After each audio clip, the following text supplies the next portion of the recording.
Assalamualaikum warahmatullahi wabarakatuh. Kami dari kelompok 1, mata kuliah Computer Vision, akan mempresentasikan bab 13. Sebelumnya, perkenalkan, saya Evin Rahmawati, kemudian ada rekan saya, Fernanda Pranata, dan Muhammad Arif Rizky Pohan.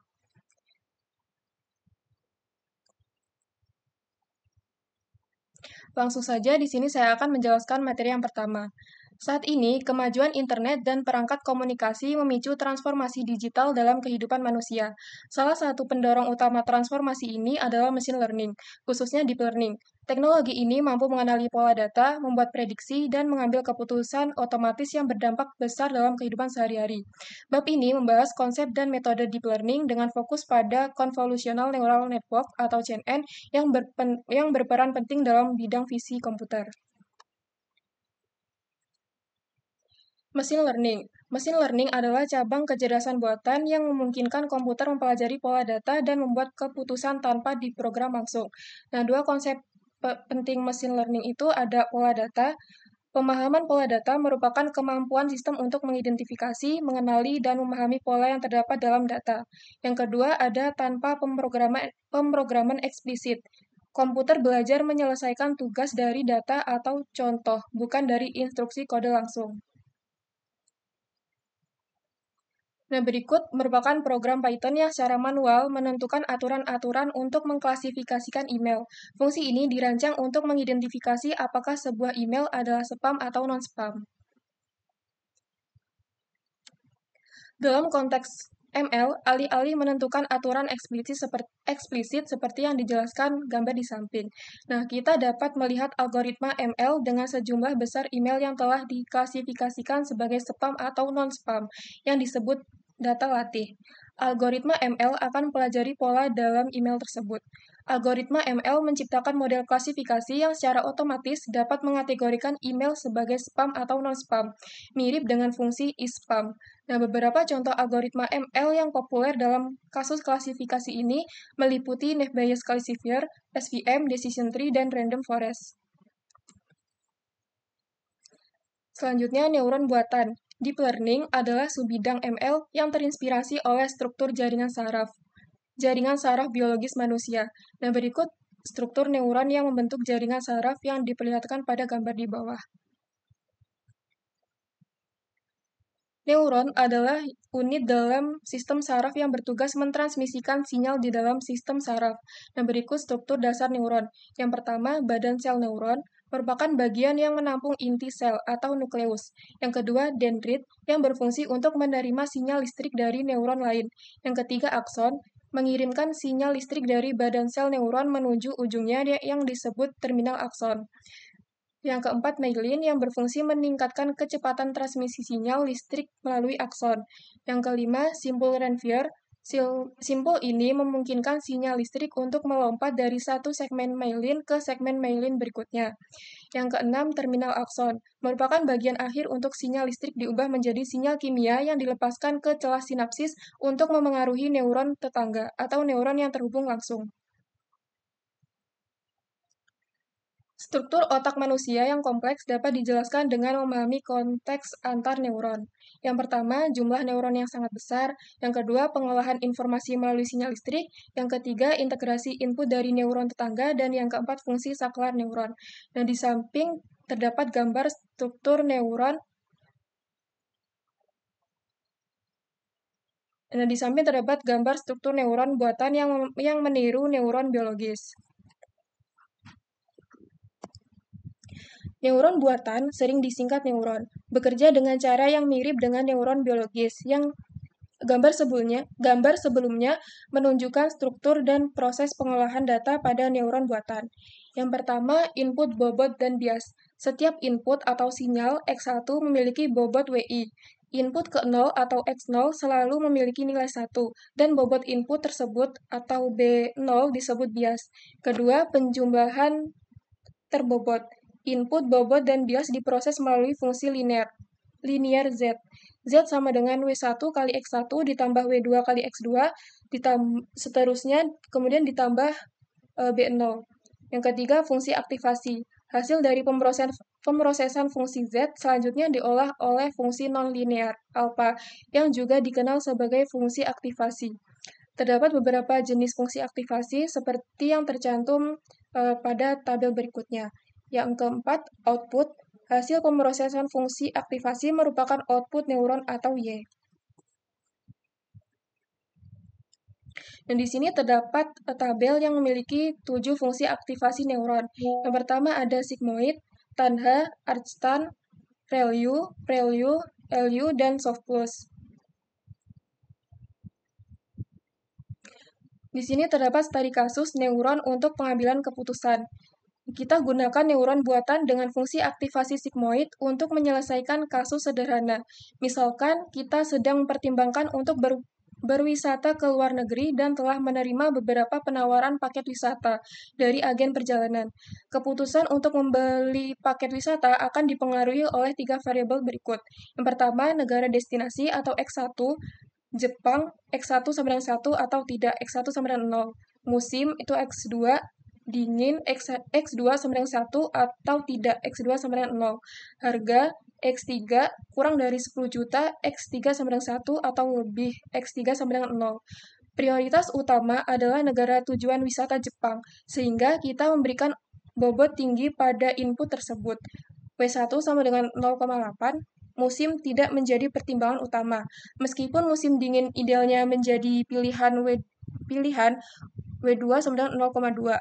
Harga juga menjadi faktor penting, namun berada di bawah prioritas negara tujuan. W3 sama dengan 0,6. Gambar di samping menunjukkan model neuron yang digunakan dalam kasus ini. Untuk membantu kita memutuskan apakah akan membeli paket wisata atau tidak, keputusan pembelian paket wisata didasarkan pada nilai output neuron Y. Jika Y lebih dari 0,5, paket wisata akan dibeli. Jika kurang dari 0,5, paket wisata tidak akan dibeli. Nah, untuk menghasilkan variasi nilai output dan meningkatkan kemampuan neuron dalam membedakan antara paket wisata yang menarik dan tidak menarik, nilai bias atau B0 ditetapkan pada negatif 1,2. Nilai bias ini membantu neuron untuk lebih sensitif terhadap input dan menghasilkan nilai output yang lebih beragam.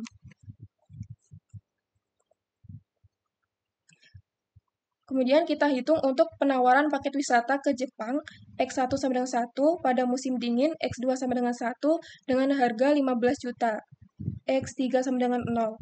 Nah, langkah pertama kita menggunakan rumus fungsi linear Z.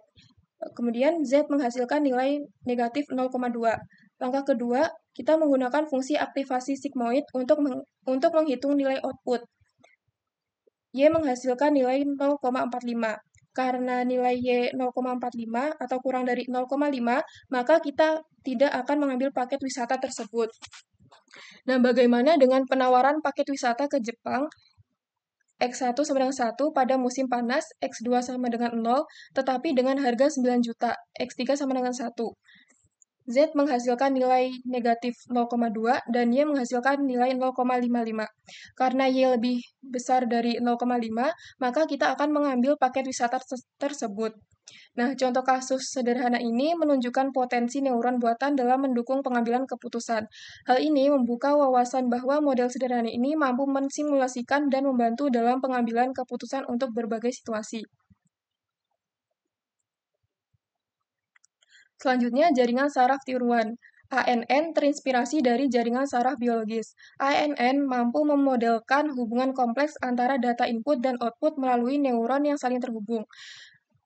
Selanjutnya terdapat struktur umum ANN dengan 4 lapisan. Yang pertama ada lapisan input, menerima data input yang akan diproses oleh ANN. Yang kedua lapisan tersembunyi. Lapisan tersembunyi ini melakukan pemrosesan data yang kompleks dan menghasilkan representasi abstrak dari data input. Yang ketiga, lapisan output menghasilkan output ANN yang dapat berupa prediksi atau klasifikasi.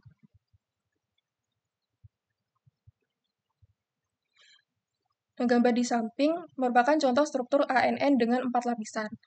Proses perhitungan dalam ANN dimulai dari lapisan input yang dianggap sebagai lapisan ke-0. Data input dialirkan ke neuron-neuron pada lapisan tersembunyi pertama. Setiap neuron di lapisan tersembunyi ini menghitung nilai outputnya berdasarkan input yang diterimanya dan bobot koneksi antar neuron. Nilai output neuron di lapisan tersembunyi kemudian dialirkan ke neuron pada lapisan tersembunyi berikutnya, dan seterusnya, hingga mencapai lapisan output. Di lapisan output, neuron menghitung outputnya berdasarkan input yang diterimanya dari lapisan tersembunyi terakhir dan menghasilkan output akhir ANN. Dan berikut adalah karakteristik struktur dasar ANN. Yang pertama, minimal 1 neuron per lapisan. Hal ini memastikan bahwa terdapat proses komputasi yang terjadi pada setiap lapisan. Yang kedua, tidak ada koneksi antar neuron pada lapisan sama. Hal ini berarti bahwa tidak ada aliran informasi langsung antar neuron dalam satu lapisan. Yang ketiga, koneksi sepenuhnya antar lapisan. Koneksi ini disebut koneksi penuh, karena setiap neuron di satu lapisan terhubung ke semua neuron di lapisan berikutnya. Yang keempat, lapisan input tidak memproses data. Neuron pada lapisan input tidak melakukan pemrosesan data. Data yang diterima dari luar ANN diteruskan apa adanya ke neuron pada lapisan selanjutnya. Selanjutnya, pelatihan parameter jaringan. Jaringan saraf dalam atau Deep Learning Network adalah jenis ANN yang memiliki minimal 2 lapisan tersembunyi. DNN memanfaatkan arsitektur jaringan saraf yang lebih dalam untuk mempelajari representasi hierarkis data, memprosesnya secara berlapis, dan menghasilkan output atau prediksi yang sangat akurat. Nah, 2 poin penting dalam pelatihan DNN. Yang pertama ada hubungan fleksibel antara input dan output. Yang kedua, pengaruh preferensi dan bobot.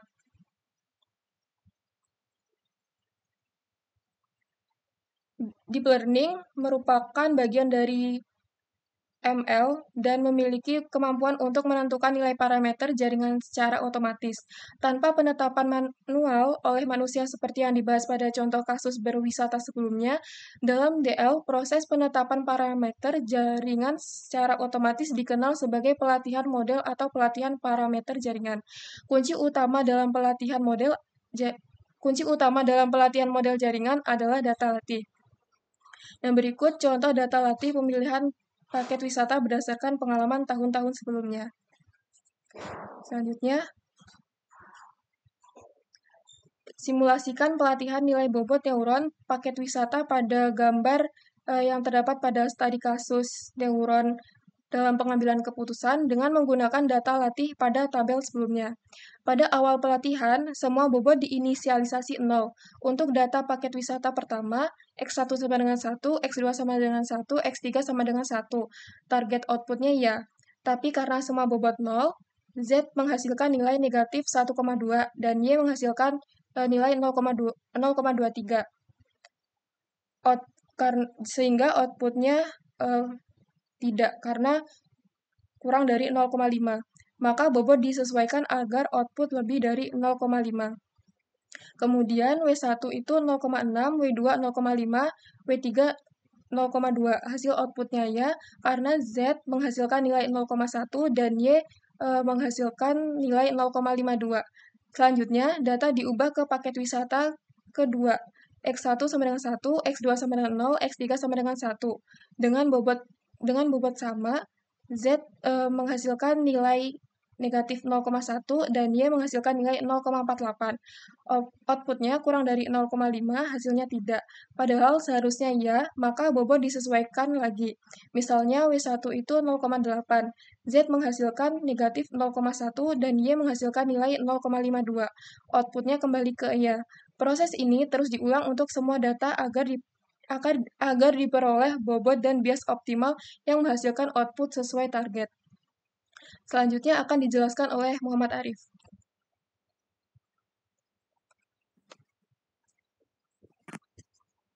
Selanjutnya adalah studi kasus mengenai klasifikasi gambar berwarna dengan DNN. Pengujian ini dilakukan menggunakan dataset dari CIFAR 10 yang terdiri dari 10 kategori seperti pesawat, mobil, hewan, dan kendaraan lainnya. Dataset ini mempunyai 50.000 gambar latih dan 10.000 gambar uji. Masing-masing ini berukuran 32 x 32 piksel. melatih model atau parameter jaringan deep learning dengan kumpulan data CIFAR, yaitu proses perataan flattening berfungsi untuk mengubah array 3D, yaitu ada height dikali width dan channels menjadi vektor 1D. Contoh penerapannya adalah terhadap pixel gambar berwarna yaitu RGB dengan cara berikut. Mengubah tensor shape-nya yaitu 32323 merupakan RGB diubah ke vektor 3072 elemen yang merupakan hasil perataan. Kemudian ini juga memudahkan input ke fully connected neural network. Ini adalah contoh penerapan dari flattening. Proses flattening pada tensor 6 dikali 6 dikali 3, kemudian tensor 3D berukuran 6 baris, 6 kolom, dan 3 saluran warna atau RGB. Langkah-langkahnya adalah pertama kita ekstraksi dari nilai red-nya, ambil seluruh matriks 6 kali 6 pada channel red, yang berjumlah 36 elemen, nilai green-nya juga 36 elemen, dan nilai blue-nya juga 36 elemen. Kemudian penyusunan vektor 1D-nya yaitu menggabungkan urutan elemen RGB dengan total panjang vektornya yaitu 6 dikali 6 dikali 3 sebanyak 108 elemen. Kemudian ada struktur DNN untuk klasifikasi kumpulan data CIFAR 10, yaitu ada input layer-nya yang terdapat pada gambar berisi 3072 neuron, vektor hasil flattening 3232 dikali 3. Kemudian di sini ada hidden layer yang pertama berjumlah 512 neuron dengan ReLU dan batch normalization sampai juga ke hidden layer ketiga yaitu berjumlah 128 neuron, ReLU dan batch normalization. Untuk output layernya sendiri ada 10 neuron ditambah softmax sama dengan probabilitas untuk setiap kelasnya.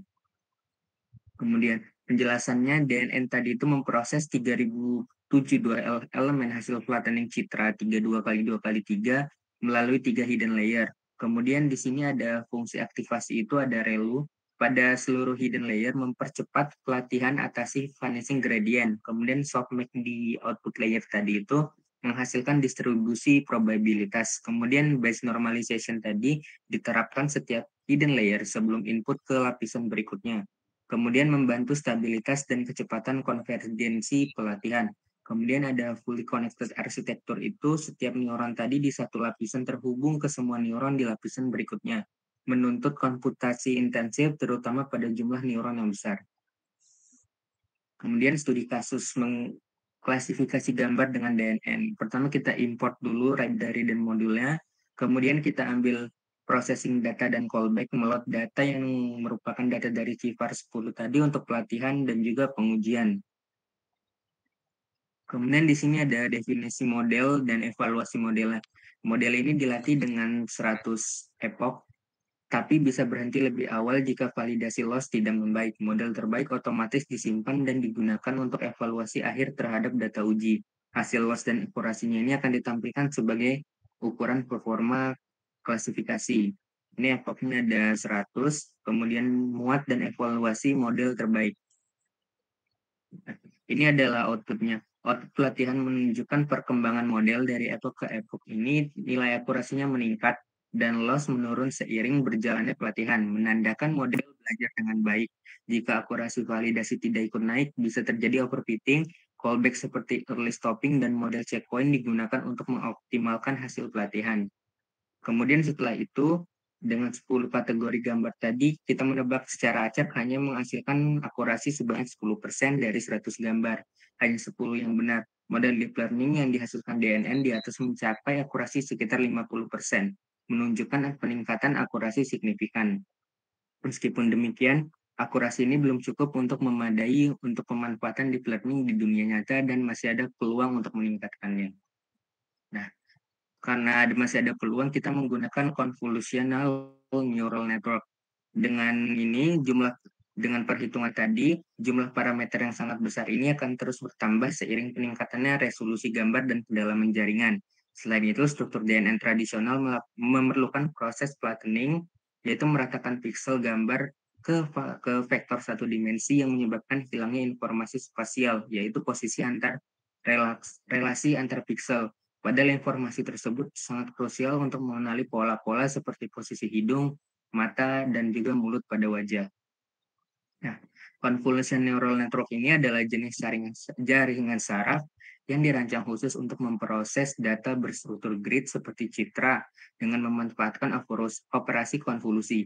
CNN mampu mengekstrak fitur seperti tepi, sudut, dan juga tekstur secara hierarkis sehingga lebih efisien dan akurat dibanding DNN biasa dalam tugas pengenalan dan klasifikasi citra. Nah, struktur CNN sendiri sini adalah lapisan konvolusi ditambah relu yang pertama seperti di gambar, yaitu mendeteksi fitur lokal seperti tepi dan pola tekstur dari gambar input. Kemudian ada lapisan pooling pertama, yaitu mengurangi resolusi fitur sambil mempertahankan informasi penting. Kemudian ada konvolusi ditambah plus relu, kemudian ada lapisan pooling kedua, kemudian ada lapisan fully connected yang mengubah peta fitur menjadi vektor dan memprosesnya untuk klasifikasi. Kemudian ada relu di FC ini menambah untuk non-linearitas sebelum klasifikasi akhir. Yang terakhir adalah softmax menghasilkan probabilitas dari tiap kelas 0 sampai 9 sebagai hasil klasifikasi akhir. Kemudian lapisan konvolusi. Lapisan konvolusi merupakan bagian penting dalam jaringan saraf tiruan yang terdiri dari filter dan peta fitur. Kemudian ada input datanya seperti gambar ini diproses menggunakan operasi konvolusi dengan filter. Setiap filter itu bergerak melintasi input secara horizontal dan vertikal, menghitung hasil akhir dari perkalian elemen filter dengan bagian input yang bersesuaian. Ditambahkan bias lalu diterapkan fungsi aktivasi, contohnya relu. Nah, lapisan konvolusi sini ada dalam CNN bekerja dengan menerapkan filter ke kernel ke data input untuk menghasilkan peta fitur. Filter terdiri dari bobot-bobot dan bias dan bergerak melintasi input dalam satuan langkah tertentu. Setiap kali filter itu diterapkan pada bagian kecil dari data input, akan dilakukan perhitungan dot product antara elemen dan input dan bobot filter. Setelah neuron pertama dihitung di pojok kiri atas input, proses dilanjutkan ke neuron kedua dengan menggeser filter satu langkah ke kanan. Filter 3x3 ini mencakup area input yang baru. Untuk langkah-langkah perhitungannya yaitu lakukan perkalian elemen input dengan bobot filter, kemudian tambahkan nilai biasnya di sini adalah min 0,6, kemudian dihitung itu Z-nya di 1 kali 0,5, 0 dikali 0,9 ditambah sekian, maka hasilnya adalah 0,2. Kemudian terapkan fungsi aktivasi relu 0,2 maksnya adalah 0,02 sama dengan 0,2. Nah, perbedaan CNN dan DNN sendiri, pertama tidak ada operasi perataan flattening pada input. CNN tidak mengubah data input menjadi vektor satu dimensi. Untuk kemudian ada berbagi bobot dan bias. CNN menggunakan filter dengan satu set bobot dan bias yang sama untuk seluruh area gambar. Kalau DNN itu tidak, jumlah parameter dari CNN itu lebih sedikit dibanding dari DNN. Proses pelatihannya lebih efisien. Kemudian yang ketiga, selanjutnya yaitu lokalisasi fitur. Setiap neuron hanya melihat sebagian kecil area gambar, misalnya 3x3 pixel. Neuron dihasilkan dari proses konvolusi yang berfokus pada area lokal. Hasil dari proses ini disebut fitur map. Kemudian penggunaan padding, tanpa padding ukuran hasil konvolusi ini akan mengecil. Zero padding akan menambahkan nilai 0 di tepi gambar. Ini adalah penjelasan untuk melakukan operasi konvolusi pada gambar citra 5x5 pixel menggunakan filter 3x3 dengan bobot di diagonal utama dan bias min 0,6. Kemudian pada CNN nilai filter tidak ditentukan secara manual seperti metode non-deep learning atau DNN. Perbedaan metodenya, CNN menyesuaikan filter secara otomatis dari data latih. Sedangkan metode non-deep learning ini menggunakan filter tetap. Hyperparameternya meliputi ukuran filter, jumlah filter, dan nilai stride. Dampak stride-nya sendiri, stride lebih besar misal 2 menghasilkan peta fitur yang lebih kecil. Ukuran peta fitur ini ditentukan oleh filter dan nilai stride sehingga jumlah neuron tidak perlu ditentukan secara langsung. Selanjutnya akan dijelaskan oleh rekan saya, Fernanda. Oke, baik. Berikutnya adalah data input. Pada lapisan konvolusi, terdapat beberapa kombinasi terkait jumlah filter dan jumlah saluran yang dimiliki oleh data input. Yang pertama ada satu filter dengan data input satu saluran. Yang kedua, satu filter dengan data input beberapa saluran. Yang ketiga, beberapa filter dengan data input satu saluran. Yang keempat, beberapa filter dengan data input beberapa saluran. Saluran pada data input dapat berjumlah 1 seperti pada gambar skala abu-abu, berjumlah 3 seperti pada gambar berwarna atau RGB, atau berjumlah lebih dari 3 seperti pada data input dari lapisan konvolusi sebelumnya, atau output lapisan konvolusi tersebut menjadi data input lapisan setelahnya.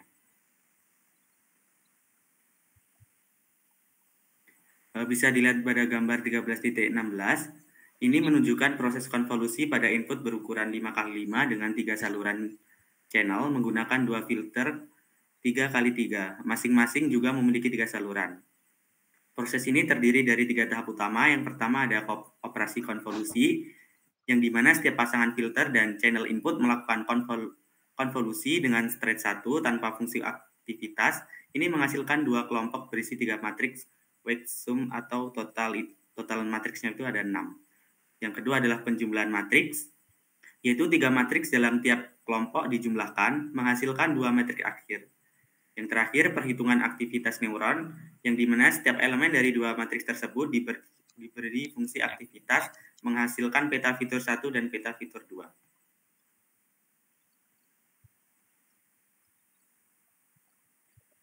Bisa dilihat pada gambar 13.17, ini merupakan menjelaskan cara kerja filter 1 pada gambar berwarna dengan menerapkan perhitungan weighted sum pada setiap saluran warna di area 3x3, lalu menjumlahkan hasilnya dan menerapkan fungsi ReLU. Contoh hasil di pojok kiri atas adalah max 0,5 ditambah 2 tambah 6 sama dengan 13, dan filter 2 mengikuti proses yang sama. Berikutnya adalah lapisan pooling. Lapisan pooling digunakan untuk mengurangi sensitivitas peta fitur terhadap perubahan posisi fitur pada gambar input karena konvolusi bersifat lokal. Fitur yang sama di lokasi berbeda menghasilkan peta fitur yang berbeda juga.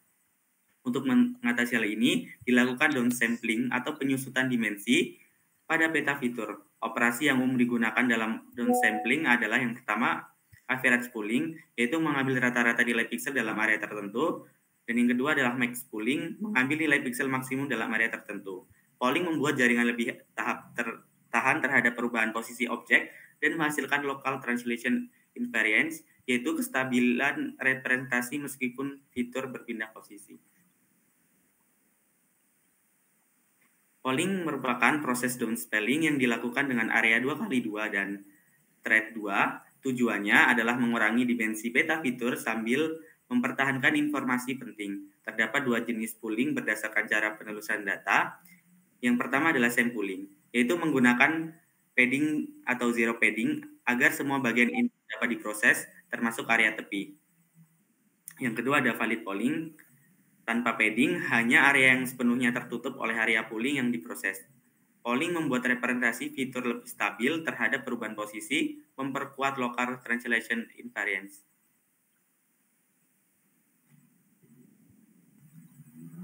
Bisa dilihat pada gambar 13.318A, itu merupakan contoh fitur garis vertikal, yang dimana terdapat 2 gambar input menunjukkan fitur garis vertikal terang dengan posisi berbeda, menggunakan filter 3x3 untuk mengenali garis tersebut.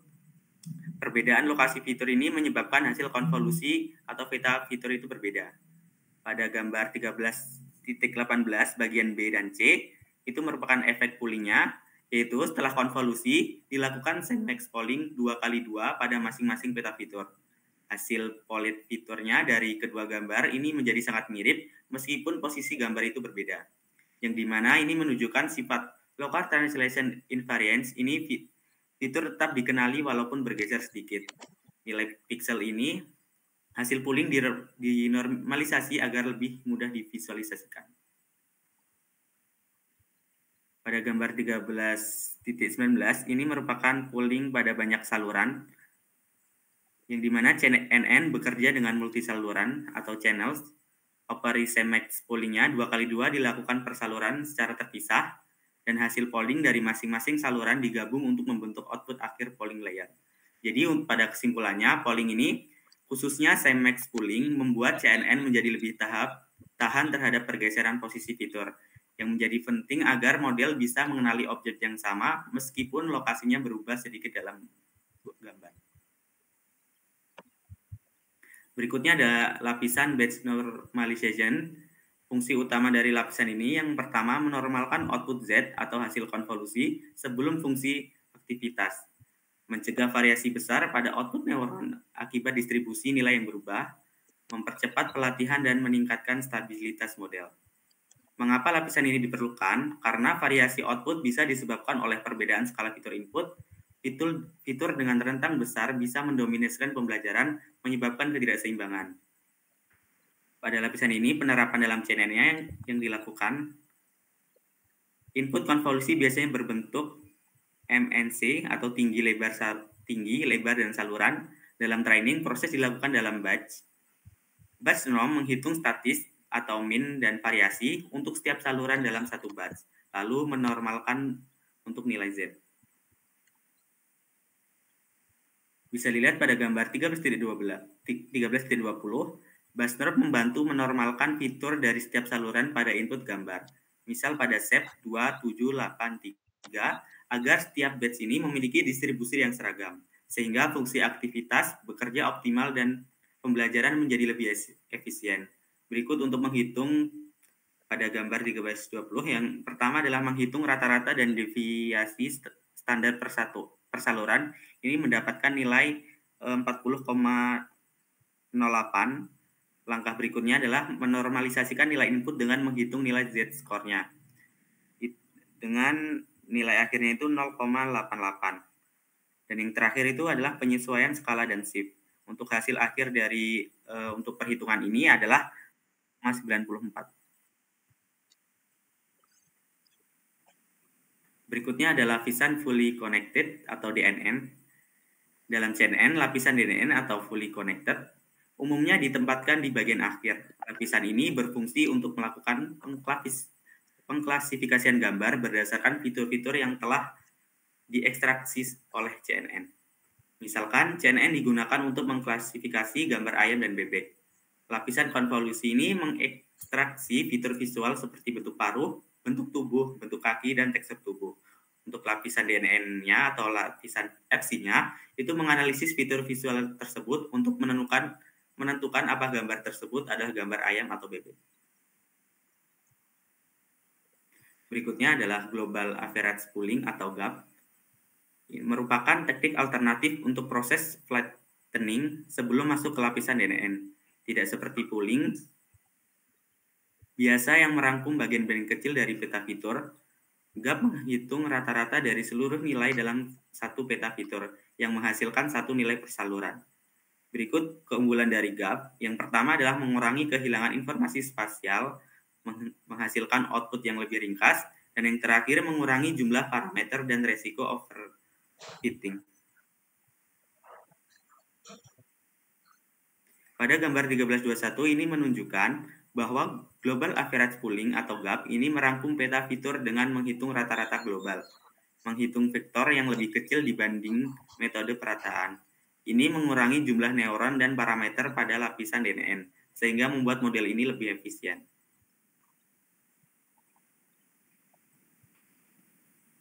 Berikutnya adalah studi kasus klasifikasi gambar berwarna dengan CNN. Bisa dilihat pada gambar.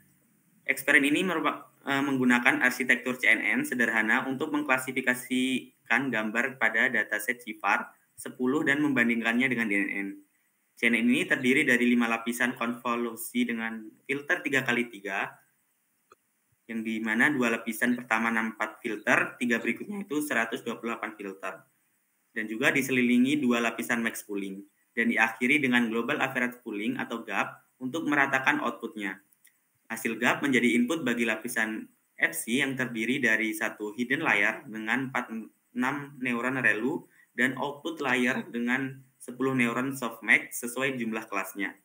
Seluruh proses konvolusi dan pooling menggunakan metode valid atau tanpa padding, menghasilkan model yang efisien dan mampu mengekstraksi fitur spasial secara efektif.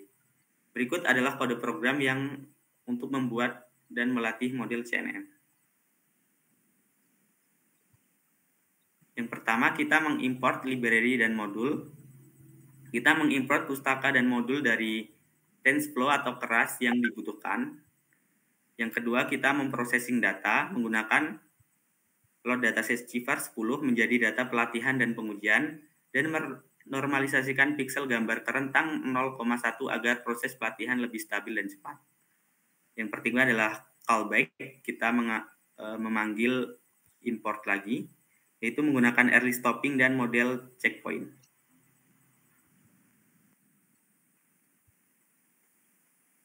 Yang keempat ini langkahnya membangun arsitektur CNN, bisa dilihat pada coding. Ini merupakan pembuatan CNN sesuai dengan struktur pada gambar 13322 yang telah ditampilkan di slide sebelumnya. Sequential model ini digunakan untuk membangun jaringan layer by layer yang terdiri dari 5 lapisan konvolusi, 2 lapisan max pooling, terdiri dari GAP dan DNC 64 sebagai hidden layer dan DNC 10 softmax sebagai output layer untuk klasifikasi 10 kelas. Dan untuk model summary-nya itu menampilkan struktur jaringan dan jumlah parameter. Next. Nah, pada model summary-nya bisa ditampilkan hasilnya tadi. Jadi model CNN ini terdiri dari beberapa lapisan 2D untuk mengekstrak fitur gambar, diselilingi max pooling untuk mengurangi dimensi spasial setelah itu. GAP meratakan fitur menjadi vektor 1D, 2 DNC layer digunakan untuk klasifikasi dengan output akhir 10 kelas sesuai CIFAR 10. Total parameter yang dilatih sebanyak 16.650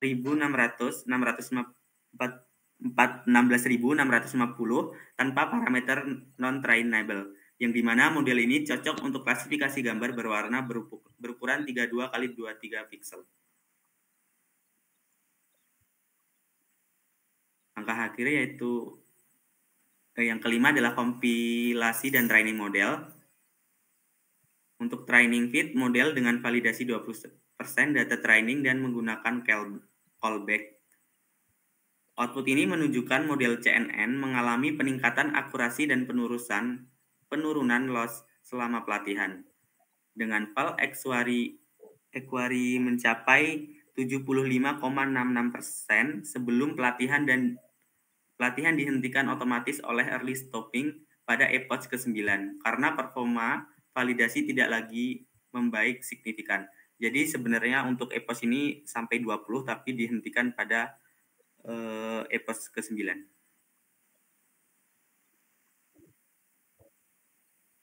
Langkah akhir yaitu evaluasi model. Kita menggunakan load model terbaik yang disimpan selama pelatihan itu menggunakan base model. Dan evaluasi pada data uji itu kita tes dan juga kita cetak akurasinya. Jadi untuk kesimpulan akhirnya, dari studi kasus tersebut, CNN berhasil meningkatkan akurasi klasifikasi CIFAR 10 hingga sekitar 75%. Jauh lebih baik dibandingkan DNN sebelumnya yang hanya mencapai 50%.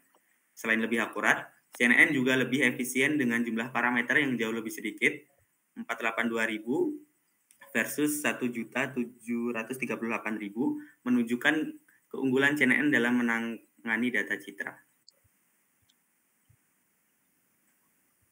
Mungkin dokumentasi bisa diakses pada Google Colab tersebut, dan untuk referensinya kita menggunakan buku kecerdasan buatan dengan computer vision oleh Dr. Said Mirza Pahlavi. Mungkin terima kasih, mungkin itu saja presentasi dari kelompok kami. Mohon maaf ada salah kata. Kami akhiri wabillahi taufik wal hidayah. Wassalamualaikum warahmatullahi wabarakatuh.